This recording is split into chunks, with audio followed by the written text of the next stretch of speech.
السلام عليكم متتبعي قناة ثلاثي الدماء الأصلية. كنتمنى إن شاء الله تكونوا بصحة جيدة. اليوم على بركة الله كاين هاد جوج خروفات ملاح، اللهم بارك. بالنسبة للسن ديالهم سنان الحليب باقي صغار، أول ولدة عندهم. بالنسبة للضرار القهوية ضرب 3 شهور مبينة الضرار، القهوية مبينة الضرار.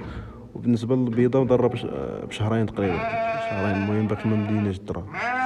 اللي بغاو هما الإخوان مرحبا يخلينا ميساج في واتساب، رقم الهاتف 0617 19 64 89.